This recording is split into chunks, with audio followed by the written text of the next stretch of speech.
बिस्मिल्लाहिर्रहमानिर्रहीम। अस्सलाम वालेकुम क्लास 8। उम्मीद है कि आप तमाम स्टूडेंट्स खैर वाफियत से होंगे। आज हम करेंगे एक्सरसाइज 1.2 के क्वेश्चन नंबर 3 और 4 को। इससे कबल हम प्रीवियस वीडियोस में क्वेश्चन नंबर 1 और 2 को डिस्कस कर चुके हैं। इनके लिंक्स मैंने डिस्क्रिप्शन में दे दिए हैं, आप इन क्वेश्चन से रिलेटेड भी लेक्चर्स ले सकते हैं। क्वेश्चन नंबर 3 की जानिब चलते हैं। क्वेश्चन नंबर 3 है show that if A is equal to A B and C and B is equal to B D and F and C is equal to A F C, then हमें prove करना है कि किस तरह से left hand side को solve करने से हमारा राइट हैंड साइड वाला आंसर आएगा। तो आइए पहले हम लेफ़्ट हैंड साइड को सॉल्व करते हैं। तो लेफ़्ट हैंड साइड में ब्रैकेट में हमारे पास वैल्यू है बी इंटरसेक्शन सी, तो हमें पहले बी इंटरसेक्शन सी फाइंड करना है। ठीक है, तो यहाँ बी है तो हम बी की वैल्यू को लिखेंगे और वो क्या है, बी डी एंड एफ। उसके बाद यहाँ पे इंटरसेक्शन है तो इंटरसेक्शन के साइन को यूज़ किया। देन यहाँ पे सी है तो हम सी की वैल्यू को लिखेंगे और वो क्या है, ए एफ एंड सी। तो इंटरसेक्शन का मतलब होता है कि हमने वो एलिमेंट्स लिखने हैं जो दोनों सेट्स में मौजूद हों। ठीक है, दोनों सेट्स में कौन कौन से एलिमेंट्स हैं जो मौजूद हैं, बी दोनों में नहीं है, ना ही डी दोनों में है, लेकिन एफ एक ऐसा एलिमेंट है जो हमारे दोनों सेट्स में एग्जिस्ट कर रहा है। लिहाजा बी इंटरसेक्शन सी का आंसर क्या आ जाएगा, एफ। ठीक है, अब हमें क्या करना है कि इसका ए यूनियन फाइंड करना है इस वैल्यू का। ठीक है, बी इंटरसेक्शन सी के साथ हमने ए यूनियन फाइंड करना है, तो हम लिखेंगे A union B intersection C. तो यहाँ पहले a है तो हम इधर a की वैल्यू को पहले लिखेंगे और वो क्या है, a b एंड c। उसके बाद यूनियन है तो उसके लिए u लिखेंगे और देन है b इंटरसेक्शन c। तो b इंटरसेक्शन c का हमारा जो आंसर आया है उस आंसर को हम यहाँ पे लिखेंगे और वो है f। ठीक है, अब यूनियन का मतलब होता है कि दोनों सेट्स के एलिमेंट्स को इकट्ठा करके एक सेट में लिखना। ठीक है, तो इन तमाम एलिमेंट्स को हम एक साथ लिख लेंगे। a b c हमने इस सेट से ले लिया और f जो है हमने इस सेट से लिख लिया। तो यूँ इस तरह से a b c f जो है वो हमारे पास इन दोनों वैल्यूज़ का यूनियन आ गया। तो हमारी लेफ्ट हैंड साइड सॉल्व हो गया। अब हम राइट हैंड साइड की जानिब चलते हैं। तो इसमें हमारे पास पहले है a यूनियन b और a यूनियन c। पहले हम इन दोनों वैल्यूज़ को फाइंड करेंगे और फिर इन दोनों का हम इंटरसेक्शन ले लेंगे। ठीक है, तो जो ब्रैकेट में वैल्यूज़ हैं पहले इन्हें सॉल्व करते हैं। a यूनियन b पहले फाइंड करेंगे हम, तो हम यहाँ पे लिखेंगे a यूनियन b। तो यहाँ पे पहले a है तो हम a की वैल्यू को लिखेंगे और a की वैल्यू क्या दी गई है, a b एंड c। यहाँ पे u है तो हम u लिखेंगे और देन है b तो हम यहाँ पे b की वैल्यू को लिखेंगे और b की वैल्यू क्या है हमारे पास, b d एंड f।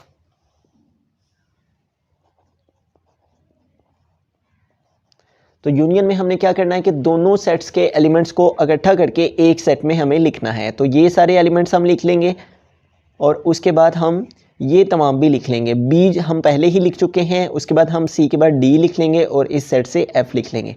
तो यूं इस तरह से a यूनियन b का हमारा आंसर क्या आ जाएगा, a b c d and f। इन दोनों सेट्स के एलिमेंट्स को इकट्ठा करके हमने एक सेट में लिख दिया। a यूनियन b को फाइंड कर लिया, अब हमें a यूनियन c फाइंड करना है। ठीक है, तो हमें पहले यहाँ पे a की वैल्यू को लिखना है और फिर हमें c की वैल्यू को लिखना है। a है पहले तो a की वैल्यू क्या है, a b एंड c। उसके बाद यूनियन है तो उसके लिए u लिखेंगे। देन c है तो हम यहाँ पे c की वैल्यू को लिखेंगे और c की वैल्यू क्या दी गई है, a f एंड c,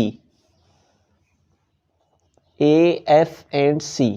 तो यूनियन में हमने क्या करना है, दोनों सेट्स के एलिमेंट्स को इकट्ठा करके एक सेट में लिखना है। तो इन दोनों सेट्स के एलिमेंट्स को हम a b एंड c ये तमाम हम लिख लिए। a हम लिख चुके हैं, उसके बाद f लिख लेंगे। ठीक है, और c भी हम लिख चुके हैं। ठीक है, दो एलिमेंट्स को हम नहीं लिखेंगे, सिर्फ एक ही दफ़ा हम एलिमेंट्स को लिखेंगे। ठीक है, सी दोनों में मौजूद था तो हमें एक ही दफ़ा लिखना है। इसी तरह से हमारे पास ए जो है वो दोनों में मौजूद था तो इसको भी हमें एक दफ़ा ही लिखना है। ठीक है, ये दोनों हमने फाइंड कर लिया, ए यूनियन बी भी और ए यूनियन सी भी। ठीक है, अब इन दोनों वैल्यूज़ का हमें इंटरसेक्शन लेना है। ठीक है, तो हम लिखेंगे A union B intersection A union C. तो a यूनियन b का हमारे पास क्या आंसर आया है, उसको हम a यूनियन b की प्लेस पे यहाँ पे लिखेंगे और वो क्या है, a b c d and f। a b c d and f।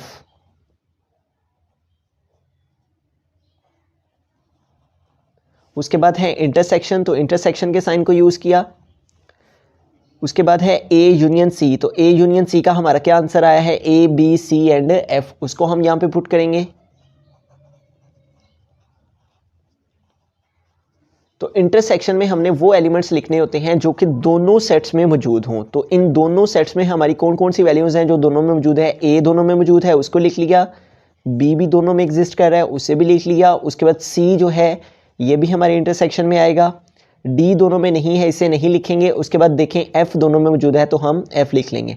तो इस तरह से हमारे पास जो है वो राइट हैंड साइड जो है सॉल्व हो गई, और जो हमारे पास लेफ्ट हैंड साइड थी उसका आंसर भी क्या था, A union into B intersection C का ए बी सी एफ, और जो हमारे पास राइट हैंड साइड है उसका आंसर भी क्या है, A B C and F. तो हैंस प्रूव्ड हो गया कि जो हमारी लेफ्ट हैंड साइड है वो इक्वल है राइट हैंड साइड के। क्वेश्चन नंबर 4 की जानिब चलते हैं। तो इसमें भी हमें लेफ्ट हैंड साइड और राइट हैंड साइड को प्रूव करना है कि किस तरह दोनों साइड से एक दूसरे के इक्वल हैं। तो पहले हम लेफ्ट हैंड साइड को देख लेते हैं। तो यहाँ पे हमारे पास है बी इंटरसेक्शन सी, ठीक है। ब्रैकेट में जो वैल्यू है पहले उसे सॉल्व करना होता है, तो ब्रैकेट में है बी इंटरसेक्शन सी। यहाँ पे पहले बी है तो हम बी की वैल्यू को लिखेंगे और वो क्या है 0,1। उसके बाद है इंटरसेक्शन, तो इंटरसेक्शन यूज़ किया।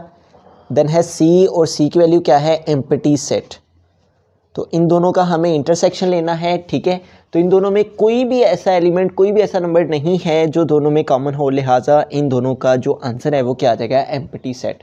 अब इसका हमने ए यूनियन फाइंड करना है, A union into B intersection C, ठीक है। ये तमाम हम लेफ्ट हैंड साइड जो थी इस सारी को यहाँ पे लिख लिया। पहले ए है तो हमें यहाँ पे ए की वैल्यू को लिखना है और वो क्या दी गई है 0।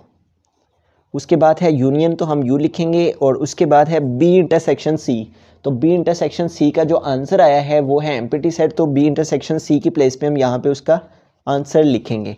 तो इन दोनों का यूनियन लेंगे, ठीक है। तो यूनियन का मतलब है इकट्ठा करके लिखना, तो इन दोनों सेट्स के एलिमेंट्स को इकट्ठा करेंगे तो वो सिर्फ 0 ही आ जाएगा, ठीक है, जो कि सिर्फ इस सेट का एलिमेंट है। अब उसके बाद हम चलते हैं दूसरी साइड की जानिब, ठीक है। ये हमारा आंसर आ गया लेफ्ट हैंड साइड का। अब हम राइट हैंड साइड में देखें, ए यूनियन बी है पहले, तो उसे फाइंड करेंगे, ठीक है। पहले हम ए यूनियन बी और ए यूनियन सी फाइंड करेंगे, फिर इन दोनों के जो आंसर्स आएंगे उनका हम इंटरसेक्शन लेंगे। तो पहले ए यूनियन बी फाइंड करेंगे, तो हम लिखेंगे A union B is equal to, यहाँ पहले ए है तो हम ए की वैल्यू को लिखेंगे, और ए की वैल्यू क्या है 0 है, ठीक है। और फिर यूनियन है तो उसके लिए यू लिखेंगे। देन है बी, तो हम यहाँ पे बी की वैल्यू को लिखेंगे, और बी की वैल्यू क्या दी गई है 0,1, ठीक है। तो बी की प्लेस पे उसकी वैल्यू पुट करेंगे और वो है 0,1। तो यूनियन में हमने क्या करना होता है, दोनों सेट्स के एलिमेंट्स को इकट्ठा करके एक सेट में लिखना है, तो वो क्या आ जाएंगे 0 आ जाएगा, ठीक है। 0 हम लिख चुके हैं, और देन क्या आ जाएगा 1। तो इस तरह से हमने ए यूनियन बी जो है इसे फाइंड कर लिया। ए यूनियन बी के बाद अब हमें ए यूनियन सी फाइंड करना है, ठीक है। तो हम ए यूनियन सी फाइंड कर लेंगे। हम यहाँ पे लिखेंगे A union C is equal to, पहले ए है तो हम ए की वैल्यू को लिखेंगे, और ए की वैल्यू क्या दी गई है 0, ठीक है। तो हम ए की प्लेस पे ए की वैल्यू जो कि 0 है सेट में उसको लिखेंगे। देन यूनियन है तो उसके लिए यू लिखेंगे, और उसके बाद सी है तो हम यहाँ पे सी की वैल्यू को लिखेंगे, और सी की वैल्यू क्या है एम्प्टी सेट, ठीक है। तो हम सी के लिए सी की वैल्यू को पुट कर दिया और वो है एम्प्टी सेट। तो इन दोनों का यूनियन लेंगे तो वो हमारे पास क्या आ जाएगा 0, ठीक है। इन दोनों के यूनियन का मतलब है दोनों के एलिमेंट्स को इकट्ठा करके लिखना। तो सिर्फ फर्स्ट सेट के अंदर जो एलिमेंट है वो 0 है तो उसको हमने लिख दिया। ए यूनियन बी भी और ए यूनियन सी भी हमने फाइंड कर लिया है, और इन दोनों का अब हमें इंटरसेक्शन ले लेना है, ठीक है। तो हम लिखेंगे ए यूनियन बी, फिर इंटरसेक्शन, ठीक है, जो हमारी राइट हैंड साइड में है उस वैल्यू को हम लिखेंगे, और इंटरसेक्शन के बाद है ए यूनियन सी। तो पहले ए यूनियन बी है तो ए यूनियन बी का जो आंसर आया हम उसे यहाँ पे लिखेंगे उसकी प्लेस पे, और वो क्या आया है 0,1, उसको यहाँ पे पुट करेंगे। उसके बाद यहाँ पे इंटरसेक्शन है तो इंटरसेक्शन के साइन को यूज़ करेंगे।